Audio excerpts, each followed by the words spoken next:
আজকে জুমার দিন আমারে 2 রাকাত জুমার নামাজ পড়ার সুযোগ দে।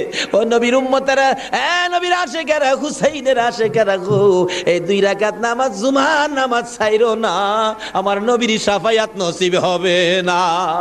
রক্তে লাল হইয়া যদি হুসাইন 2 রাকাত জুমার নামাজ পড়তে পারে গো, আজকাল থেকে কথা দিতে হবে জীবনে কোনোদিন জুমার নামাজ ছাড়তে পারবা না। জুমার নামাজ আদায় করতে সময়টুকুন দিলে নামাজ শুরু করে দিলেন, রুকু সিজদার কাজ শেষ করে তাশাহুদে বসে সালাম ফিরানের আগ পর্যন্ত কাছাকাছি বসে বসে এই যদি সৈন্যরা নামাজের ভিতরে প্রত্যক্ষদর্শীরা বলেন এক একটা করে তীর মারে হুসাইনের গায়ে। ডান দিক দিয়ে যদি তীরটা মারতো, বাম দিক দিয়ে বেরিয়ে যাইতো, সামনে দিয়া মারলে পিছন দিয়া বেরিয়ে যায়, এই কিসিমের তীর গো নামাজের ভিতরে বাহুতুরটা তীর লাগাইছে। হুসাইন সালামটা ফিরাইয়া নানা গো কইয়া কালতে কালতে জমিনে গড়াগড়ি শুরু করে দিলে। নিষ্ঠুর পাষাণ এই যদি সৈন্যের সীমার গলা কাইটা মাথা আলাদা করে নিয়ে গেছে। হুসাইন শহীদ হয়ে যায়। ওদিকে দিয়ে ডাকতেছে।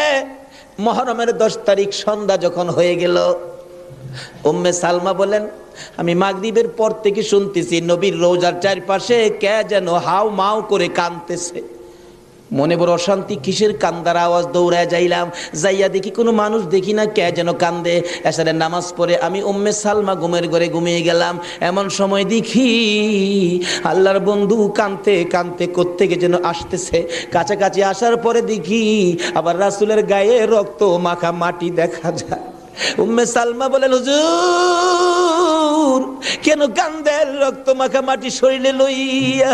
আমার নবী বলেন উম্মে সালমা রে, বোতলের মাটির দিকে তাকাইয়া দেখ, বোতলের মাটির অবস্থাগুলো দেখ। উম্মে সালমা বলেন তাকাইয়া দেখি বোতলের মাটি লাল হয়ে গেছে।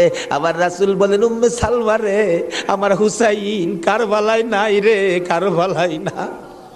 উম্মে সালমা বলেন প্রশ্ন করলাম ইয়া রাসূলুল্লাহ, হুসাইন তো কারবালায় শহীদ, আপনার রওজার পাশে কাঁদলো কে জানতে চাই। আমার নবী বলেন আরে উম্মে সালমা, আমার হুসাইন যখন কারবালার জমিনে তীরের আঘাতে নানা কইয়া ডাক মারছে রে, আমি নবী রওজার থেকে বাহির হইয়া দৌড় মারছি।